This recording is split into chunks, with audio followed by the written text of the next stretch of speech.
Wonderful. Okay. Oh, thank you. I hope everyone enjoyed lunch. We are now going to get into our afternoon portion. Sadly, not content of karaoke, but it is just as exciting, I promise.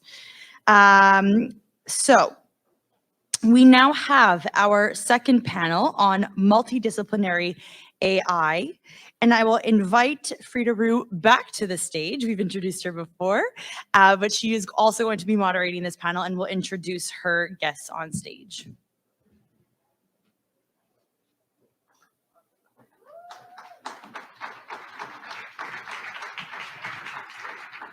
Okay, thank you very much. I'm very glad to see you again. I hope that now that we all have already eaten, will be more, with better energy. So I will ask our panelists to come. That I don't know where they am. Okay, here we have one, Professor Mostafa, and also, Professor Runsewe. I think I have, yeah. Okay, thank you. So, well, if you can please join us, the seat here or wherever you want. Okay, just let's take a seat. Okay, I will introduce you in just 1 second. So, thank you again for having me. Muchas gracias a todos por acompañarnos. So I will start with this multidisciplinary panel that it's very enriching because we have many experts who will share their insights related to across different files, such as from education to agriculture. So also we have some insights about supply chain. So, well, our first panelist will be Professor Runsewe. Oh my God, Runsewe. I just Googled it and it was kind of difficult, but thank you. Runsewe. So our first panelist, I would like you to say something about your background, but if you can add something else, I think that maybe I could be short. So, well, I have here that you have played a pivotal role in shaping the future of AI education through your work in university, and also you have wide expertise about machine learning, data science, and some other things. So would you introduce a little bit about yourself? I'm Olubisi Runsewe. I started my AI journey during my PhD program at the University of Ottawa. So the focus of one of my research was on predicting cloud resources. So that was how I started out. I have been very passionate about this specific area, and I started building my skills around that because theory was just not enough to solve the complex problems and challenges that we face today. So I started out and I built my skills. And during the process, I started teaching the data science. Initially was data mining at uOttawa, but a lot of the courses now have been overhauled to fit into the programs or issues that we face today. So now we have more of AI and data science. So I started teaching the data mining and then moved on to the data science and now machine learning course at the University of Ottawa for their program, which is the multidisciplinary AI. So also I'm the one of the coordinators for the DEBI program, which was a collaboration with Egypt. I was the track coordinator for the AI and data science track. And also currently, uOttawa is planning to bring AI online because we understand the value that it provides. Like we have a lot of integration of AI into different applications and domains today. So that's why multidisciplinary AI is really key because of the innovation that it brings by collaborating with different subject areas. We are able to bring or provide better solutions to complex challenges today. So I'm also the coordinator for the the Multidisciplinary AI program, and we have different courses that we are going to be providing that will build the next generation of AI students. So that's just simply how to summarize my journey. I also practice AI actually, so I develop solutions around AI, and that's it. Okay, that's an amazing curriculum. Well, I also have a very specific question about how do you think we are shaping the next generation of AI professionals? Because in my case, in my experience, we have been seeing some changes and also challenges in the development of some skills. So, what do you think? What are the skills that students must acquire in the near future to create and navigate these challenges and opportunity that are coming ahead? Like I mentioned previously too, like the curriculum at the university has changed over the years. At least I'm a witness to that. Knowing what students need to acquire in terms of skills to set them up for success in the future has been embedded into the curriculum that we provide today. For any student that is, or anyone interested in, contributing to this specific field or area, they need to have the right programming skills. It starts with that. I mean, we need to know how to make use of the tools that are used for developing these specific AI systems or algorithms. They need to have an understanding of the machine learning techniques. We have the supervised, unsupervised, different symbols to deep learning techniques. It's getting more advanced because it's evolving day by day. So they need to start from somewhere, which is kind of encouraging because it grows. And we are talking about multidisciplinary AI here. So it's not just limited to anything technology. They need to understand other areas too as well, like statistics and probability will also be key. And then data visualization. I mean, we should be able to explain what the model is doing to non-technical colleagues. So it's quite very important that we also understand that. Now, looking at the multitude of information that is available on the internet today, they come in non-structured forms. So how do we kind of get into those and extract useful gold like that is within the data? So going into NLP, natural language processes, is usually also very key. And like I said, we're dealing with data. We should understand, how it should be structured. So data engineering skills is very key, or is top nowadays. That's why you see influx of new roles popping up: data engineering, data analyst, data scientist, and all of that in between. To be able to get into how to structure the data, because it's really massive. And having the knowledge of cloud technologies is very useful. We're not dealing with traditional systems that we used to make use of in the past.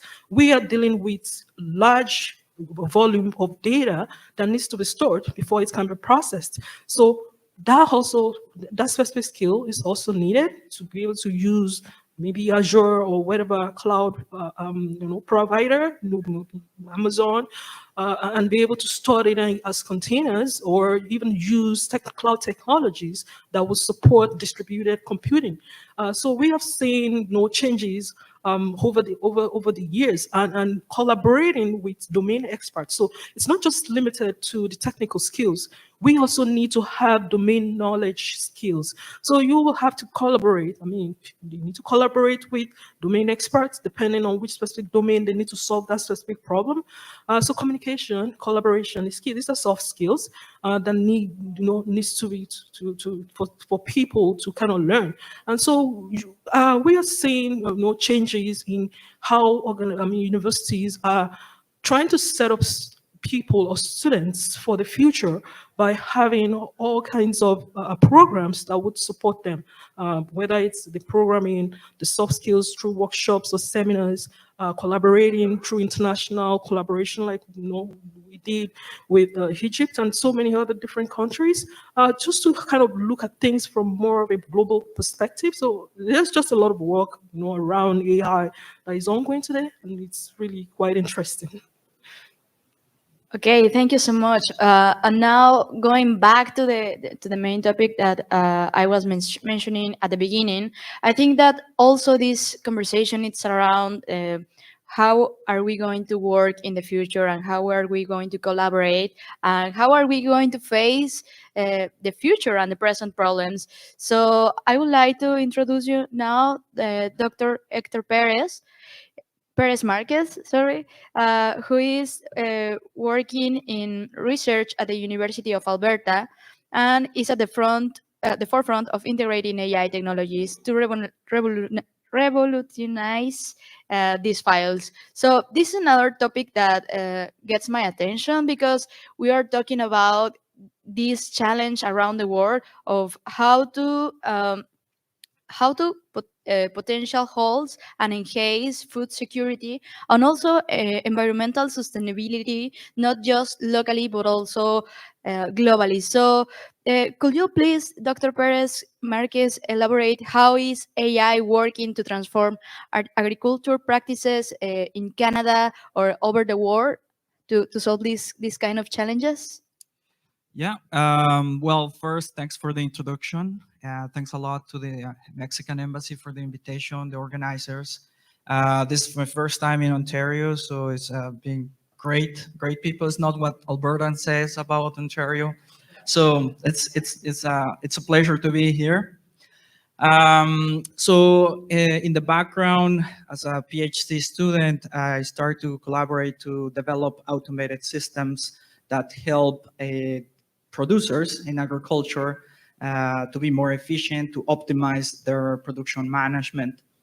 So as I came, as I started my postdoctoral fellowship, which is part of a MyTax Elevate program, I started to collaborate with companies that were interested into continue the development of technology, as well as to commercialize that technology, and also generate intellectual property that for Canada, it's an area that has a lot of opportunity in agriculture.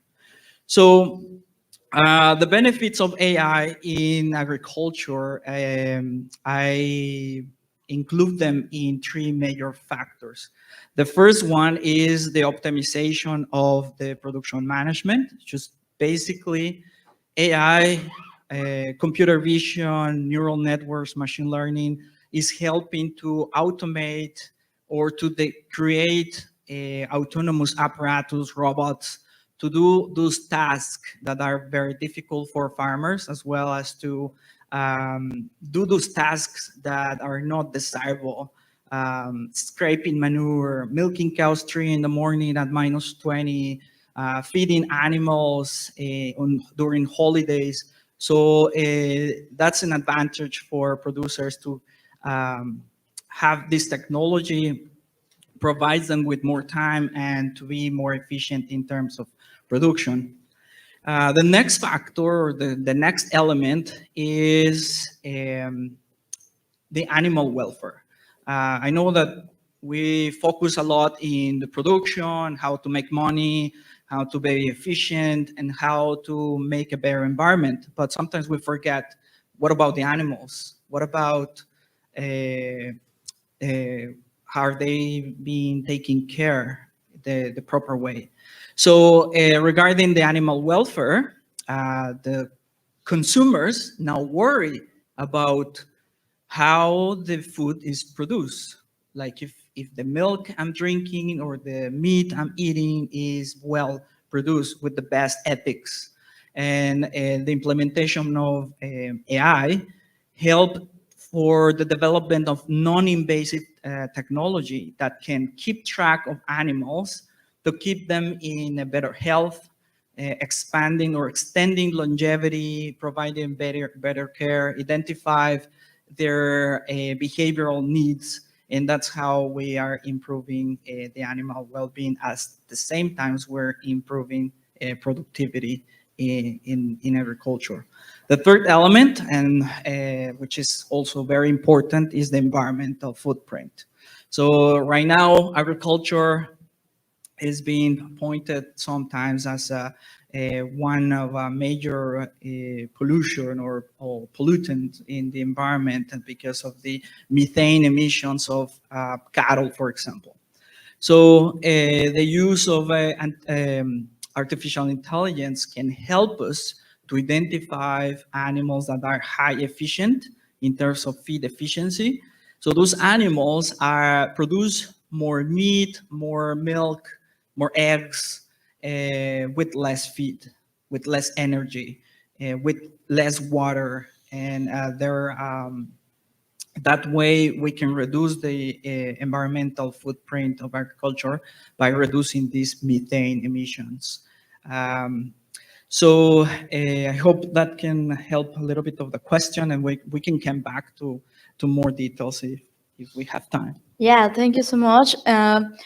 I want to point out also the thing that you're saying about animals, about how can we create best practices around the industry.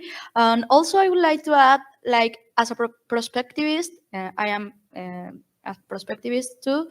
I would like to think about it, think about the future, and think how these tools around artificial intelligence can help us to face these challenges around humanity, not just about efficiency, not just about money. How can we preserve these resources, and how can we make it in a sustainable way? So now I want to add another perspective. It's the one from the Professor Mostafa. I hope that I'm saying your name well. Yeah. So I would like to introduce Professor Mostafa, who will bring us a wealth of knowledge from the field of supply chain management, demonstrating how AI can streamline operations and foster global trade. So, Professor, I would like to know a little bit more about the context of Mexico's supply chain landscape and how AI is leveraged these huge complex challenges, and what do you think is the impact of international trade and logistics? And also, if you have a lot of context about Canada and Mexico supply chain, it would be great. And also, just keep in mind that how can we these topics that we are talking about, from education to agriculture, how is linked to this perspective? Yes, thank you very much. First of all, thank you very much, Invest Ottawa, and also Nancy and your team. And I don't know why we are here in Ottawa in the cold, maybe weather, and not in Mexico now. But hopefully in the 81st, maybe anniversary, we'll be in Mexico. I'm Mostafa from Puebla, and I am an associate professor at Tecnológico de Monterrey. And we have a research center there, Sustainable Smart Logistics. And so just, I want to ask you one question, very short question. Do you know why Christopher Columbus found this continent?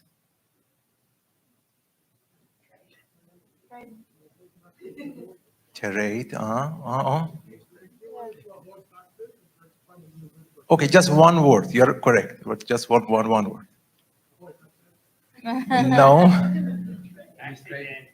No. We can say logistics. Okay. So this is the continent of logistics, and especially in North America. You know, we are in the middle of maybe important points in logistics. Our research group, according to the SciVal and Scopus, just showing off, we are the first in North America in terms of research. Actually, we started working on, to answer your question on AI and logistics, we started working on agriculture supply chain, like my colleague. And so we found something like closed loop supply chain, circular economy, sustainable supply chain. And so some terms, mainly from Germany, like Industry 4.0 and Nexus. So it helped us at that moment, about 5 years ago, more than maybe 40 papers with our research team, more than 10 PhD students there.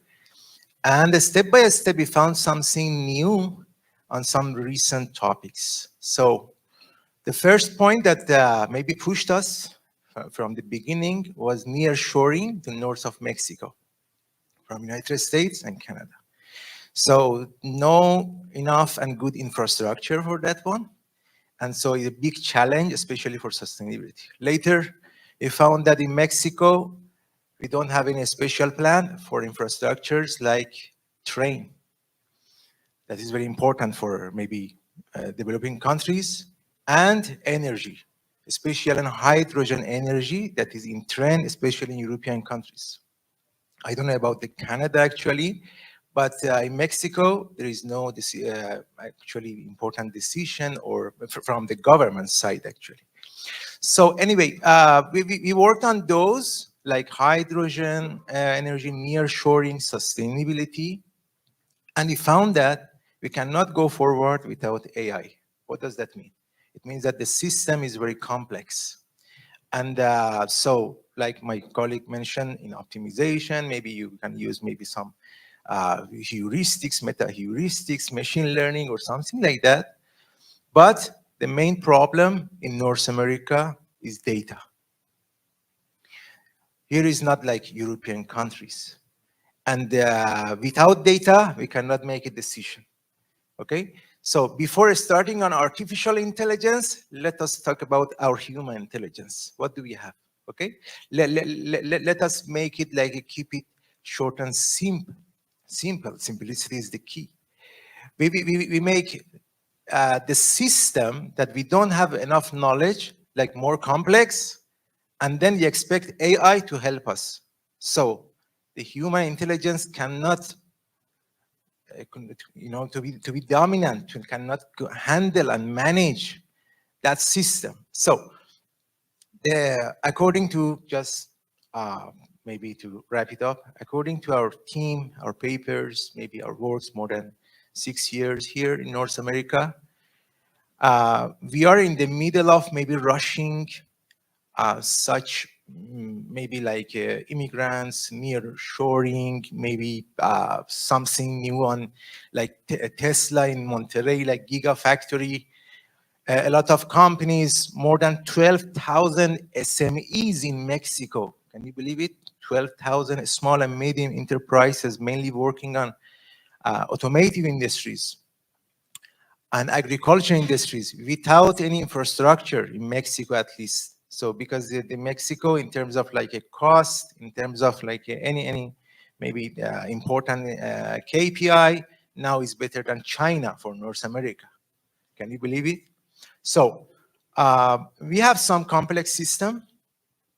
So all of us know about the AI that can help us on to how to manage and how to make decision on the important decision variables on supply chain. But in this part of the world, we have lack of data. What does that mean? Data for demand, data for infrastructures, data for the clear policy actually from governments, especially on trends like energy, and maybe the simple ones like trains. Okay, so anyway, hopefully such meetings can help us. We have now, this is my last word, we have now a project with Technologique de Monterrey and University of Ottawa, a seed grant, like a project, AI-based or AI-driven sustainable waste management. For the first time, we, like a digital twin, we considered sensors on bins over the city, like bank account. The municipality can understand now how many tons or how much garbage waste do we have over Ottawa. Okay, like digital twin, you can watch online. Okay, right, like real-time data, because we believe that we first must like washing the data. For like any farmers at the beginning, they open the flow of like water, the light. So we proposed this system, and now we are working on that, and hopefully we can raise the fund and to practice. We have some technical aspects. Maybe you can help us on like sensors, like working on maybe some places on like beams over the city, and this can help us to how when do we release the trucks over the city? How many trucks do we need? How many like drivers do we need over the city, especially? Hopefully we can do it in Ottawa. Okay, thank you so much. As we have heard now, there are a lot of challenges in each discipline, and also there are a lot of things that we have to take in account about how AI influences all the disciplines, and how each of these disciplines has different opportunities. So for my last question, I would like to ask something difficult also, some deep question about how these advancements shape the global AI landscape, and also what do you think from your own discipline are the future trends that we should anticipate, or maybe what we should be aware of? For example, I don't know, taking about education, how can we ensure that we collaborate or work together with AI development to not having this idea of AI taking the jobs, but have the idea of collaborating on using AI as tool to enhance collaboration, or to potentialize the use. For example, also about agriculture, how can we make it sustainable in the future? What are we going to happen? What do we think will happen with the resources? What are the trends? What are we expecting? And finally, talking about supply chain, how do you see we can face this problem about data? What kind of infrastructure do we have, or how can we evolve these tools to get better data? So if you want, we can start with you, Professor. Yeah, so I hear this question a lot, that AI is taking jobs. But I'll say AI just enhances productivity. It makes people more efficient, and it's not there to take any job. It supports, so people can be more effective or efficient and more productive. So I've seen cases like that over the years, and I do get this question from students that come into class, like, is AI going to take the jobs? And I'm like, no. Job titles or roles may need to change over the years, but it's not there to take any job, because for any AI solution that is provided, there will always be domain experts involved in the process. So we have to always rely on what experts have to say. So it's not just AI just making the decisions, but it's more of getting input from all the different fields that are going to be involved. And that's why multidisciplinary AI is very important. Letting people know we are all in this together. It's not taking anyone's job here, but it's more of we working together to solve complex problems and challenges that we have. Okay, thank you so much. This is a very interesting point.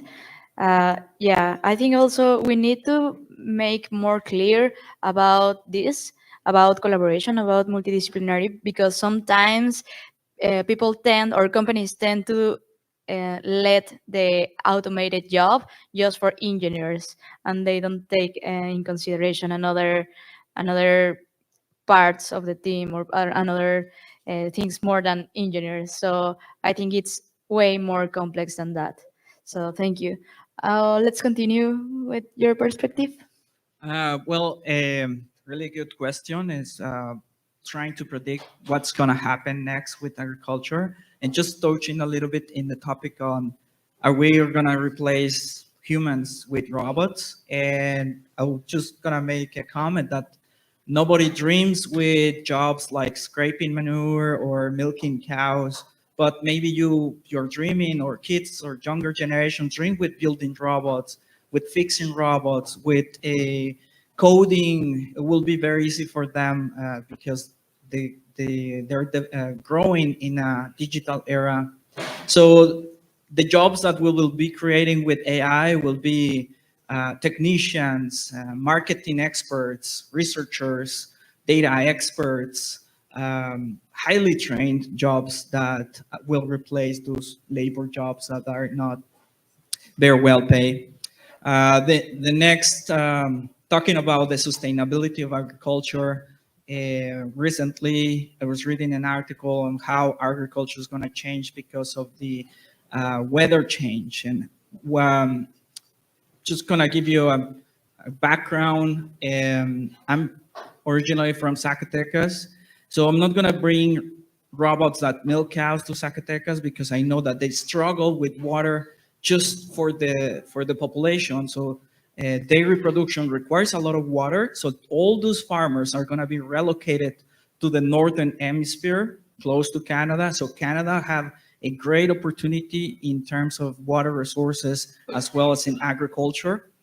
So we will see this movement of or relocating agriculture, specifically in animal or food animal related systems. So AI will play an important role in categorizing, finding those opportunities, and predicting how environment will be, so they can adjust, so those farmers can adjust to those changes. Just another example, in Alberta, we're really afraid how it's going to be this year because we don't have snow. So what's going to happen with all those farms? And if that continues, what will happen with agriculture in the Western Canada? Is that going to be an issue? How are we going to tackle those problems? And as a scientist, to have the resources to provide answers to those farmers, to those producers. Yeah, that's awesome. I think that also is very relevant topic that maybe we should talk more about it, about the relocation of the industries, because yeah, we still keep talking about how AI it's going to make work more efficient, but we are not talking about what's the future of the industry in a specific country. Maybe today in Mexico, it's more like agriculture and all these primary activities. But in the future, maybe we have to think about everything else, about another kind of activities, another kind of skills that we have to develop, because we won't have the same resources because of the climate change. So also the same here in Canada. What is the future of our industries? Are we going to keep doing the same? Do we have to change the way we work because of the climate change? Maybe it's the it will be the new normality in the future that we work in. For example, when we were talking in the midtime, somebody asked me about what are the challenges and how we are solving the water production in Mexico. So this is also very important because here you have a lot of water. So how are we talking, or how are we facing these problems, and how are we preventing this from happen, and how are we working together and have these collaborations between countries that are facing the first effects of climate change. So yeah, it's something that really passionates me because it's not just about talking about robots. It's also talking about how are we going to make humanity still being able to live. So, well, that was deep. Okay. Thank you so much. So, Professor, how do you think we are going to work with this? Think about data, and how are we going to face that problem, and what are the future trends that you are seeing? Thank you very much. I think I need to mention one point, maybe less than 1 minute, about what is happening about the AI. You know, after Turing or Turing machine, you have heard about it in 1960s. So we started working on AI, neural network, maybe some techniques, some algorithms. And after that, we have like 2 decades, I mean, AI was asleep, you know, it was like ice decades. And in 1990s, actually again, woke up AI. At the era of like developing software computer, like personal computers. And so maybe at the early of 2000, they were like at the same race, at the same speed.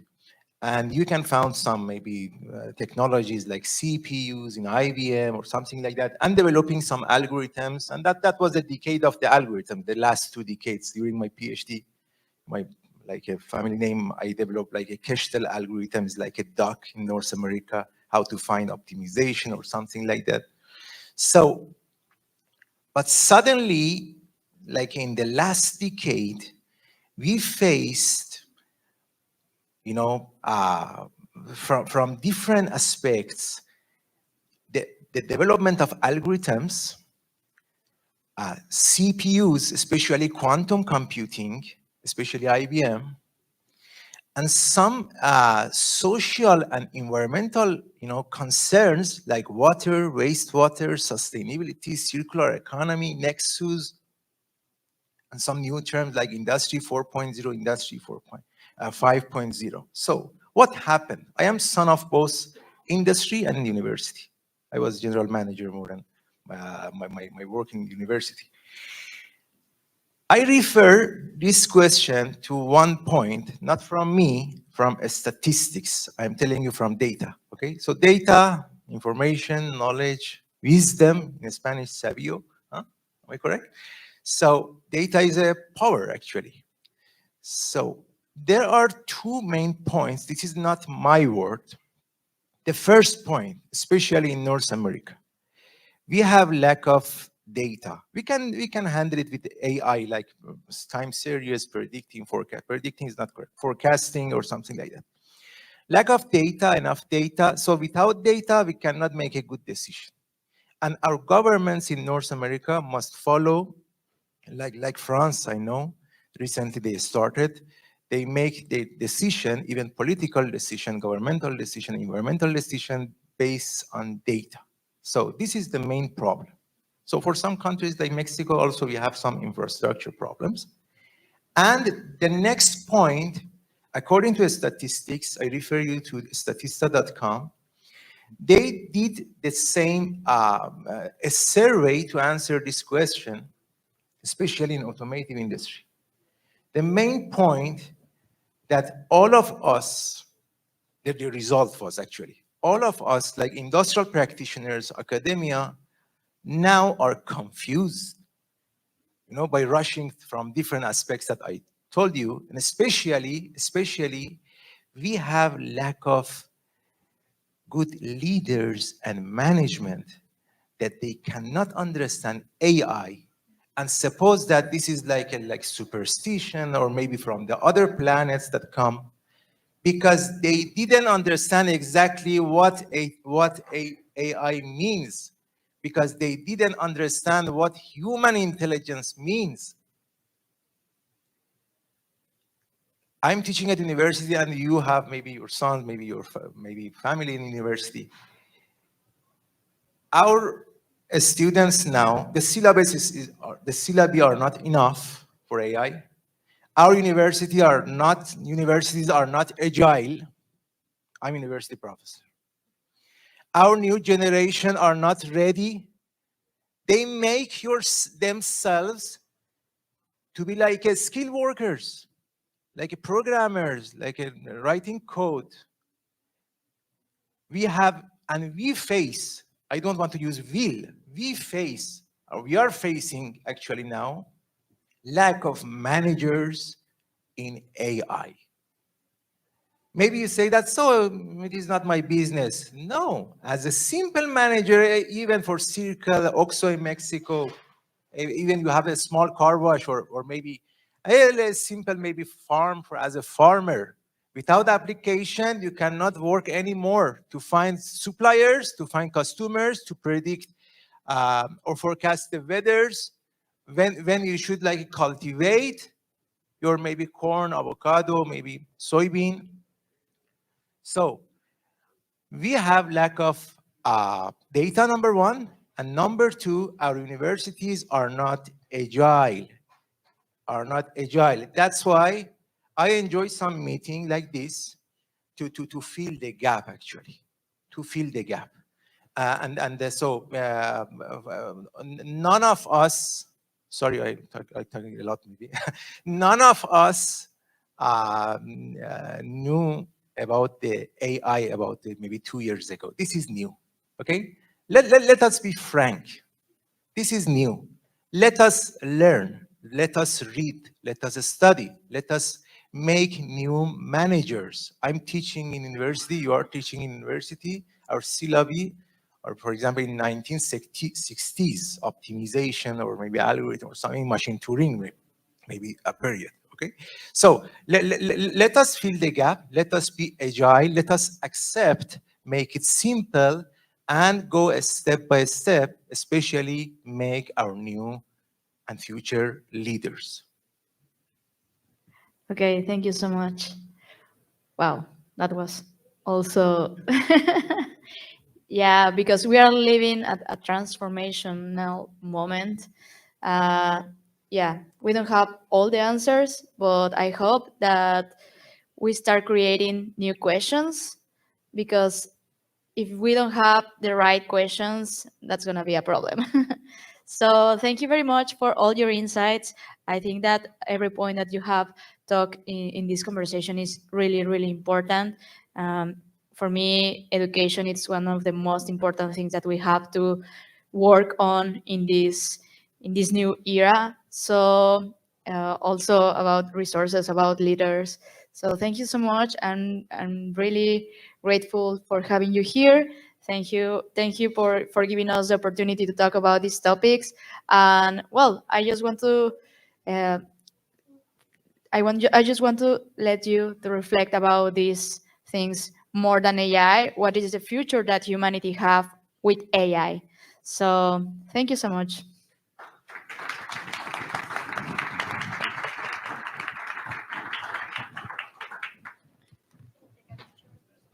Wonderful.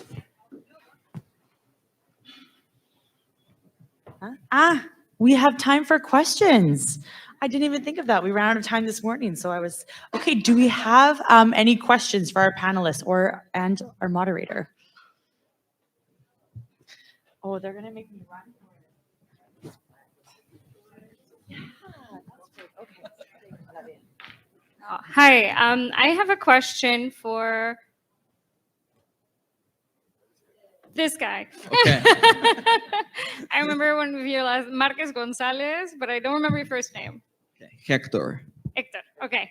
That was really interesting. Honestly, all your perspectives were interesting. I loved it. And I wanted to ask you about AI in agriculture.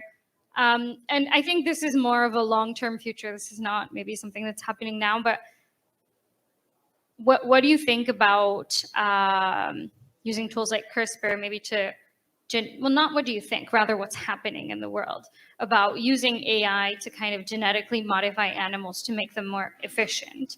Is that something that is happening somewhere already? Is that something that you foresee happening soon? What's the outlook on this? Okay, well, great question. When probably when I said selecting for high efficient animals, probably everybody thinking DNA, microscopes or wet labs, but it's actually a phenotype. So phenotype is basically once the animal was born and started to perform, we select them. And when we see animals highly efficient, they get a different diet. So it's a diet that is probably more cheaper, with cheaper ingredients compared to another animals that need more protein or a better quality of carbohydrates. Or maybe there's a different market of for those inefficient animals.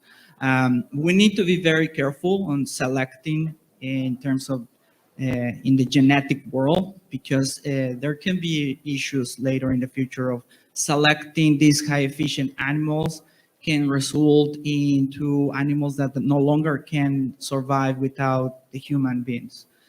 So we need to be very careful. Recently, dairy cows have really huge issues on fertility.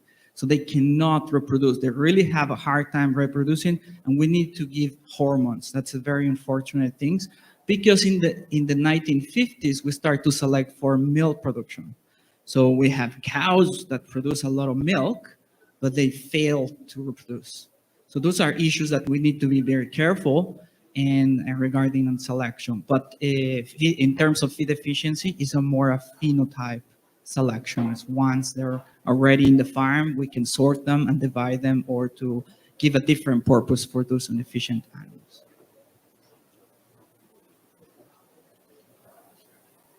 Thank you. Yeah, one more question over here for Professor Mostafa or anybody in the panel. I think you mentioned, Professor, something very important. This topic is actually new, but like every other piece of technology, it's advancing exponentially. And sometimes we might feel overwhelmed of the amount of information that we have access to. And I would just like to ask you, and perhaps the rest of the panel, what would be the best resource, or how can people start actually knowing about this? Where can they refer to start knowing more about AI, to know more about AI, and especially to become good managers? What are the skills that are required? What do they need to focus on? That would be you. Thank you so much.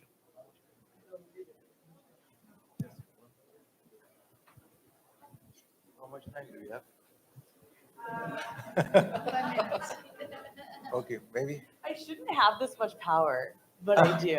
Okay. I would say maybe this answer for 3 minutes, and then we should. 3 minutes, perfect. Thank you very much. Thank you for your question. Let us maybe, hopefully less than 3 minutes, I answer your question. Let us accept it as a technology, okay? When we talk about technology, like this microphone, okay? Technology makes you easier, cheaper, this one louder, faster, and recent technologies are helping us to make it possible. Okay, like this one, without this, you cannot hear me. So the first step is to accept it as a technology. I recommend, and I propose you, I recommend all my students to use ChatGPT. To use ChatGPT. Every week, I recommend them to use ChatGPT and give me the report. Okay, so why? After understanding that is technology, you must accept that technology. You must make it simple and short, and learn how to deal with that technology step by step. Where, why, what, how, Let us understand. So everything starts from data. So for one sheet, there is no computer. You can make your decision. For 1,000 records, you need an Excel file. 1 million record, Excel doesn't work. 1 billion data, who knows, maybe the current algorithms cannot work. Okay, so let us go to the next step and reach to your question. This is what is happening now, and in the maybe meanwhile, we have some recent concerns, as I mentioned, like sustainable. I expect from my PhD student that so you have a lot of data, use AI algorithms. And also in your objective functions, sustainability, society, job opportunity, circular economy, waste management, AI-driven. So like exploding, okay? So he or she learned from this education system. He is not ready, she is not ready to understand what is happening.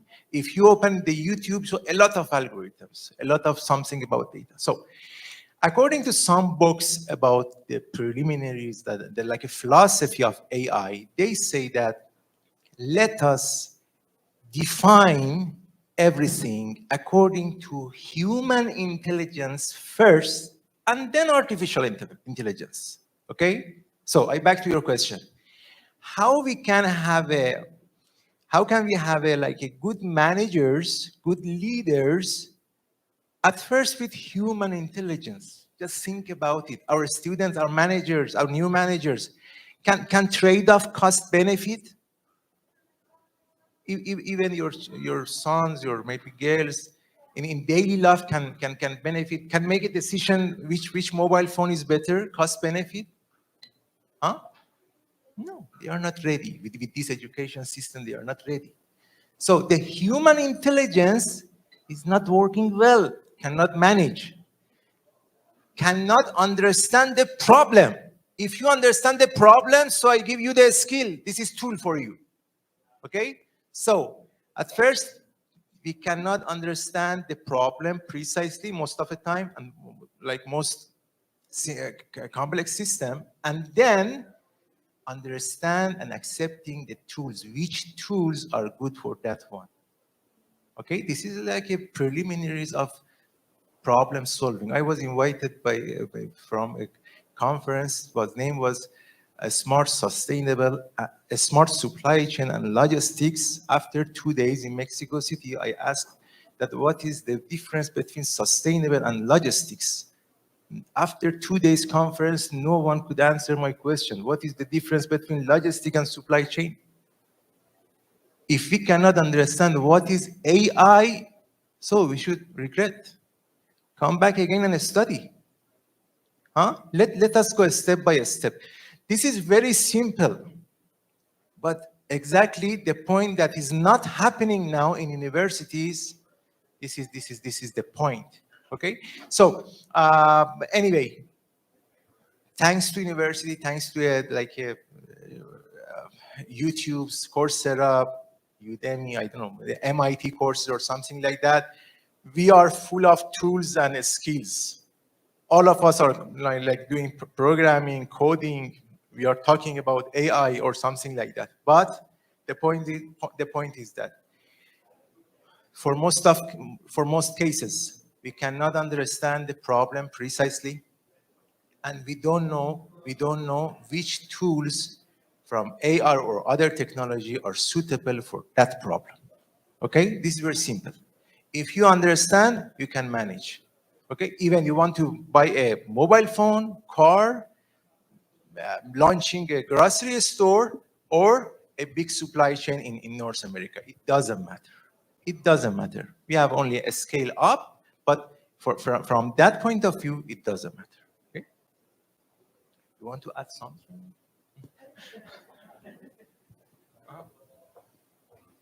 Okay, and I would like to add something else that it's a very hard statement that I have. I decided to call my podcast AI, the new sexy, because everyone wants to have AI. And let's face it, we don't always need AI.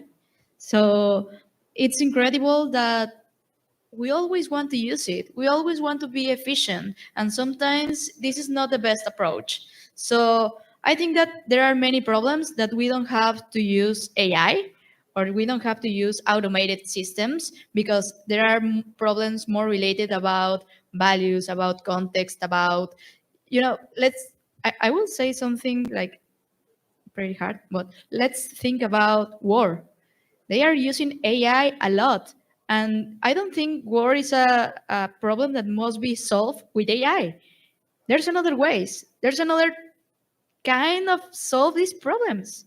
So I think that we have to focus also in the use cases that we want to have, and the use cases that we want to allow, because also, okay, you cannot say that I'm saying this, okay? But big companies want to solve every problem in the world. Big companies want to have this power and this, this power over society. It sounds kind of evil, but I'm not talking about that. I'm talking about that there are people that have to work on their own problems and on their own discipline. So let's people work in their own files. We don't have to keep getting involved in every problem with AI. So that's another thing that leadership has to know, because if we don't, and if we think that AI is going to solve every problem, we have a really huge problem. So also, yeah, there's a huge hype around AI. There's this sense of urgency about knowing everything that is happening around the ecosystem. But also, we have to think what are the use cases, how the technology works. And as Professor said, it's more about knowing that it is a tool. It's not just the answer to everything. So I think that should be the way our leaders have to think instead of just be chasing the technology, because we are not chasing never the pace of technology. And that's it. Okay, thank you very much. Wonderful.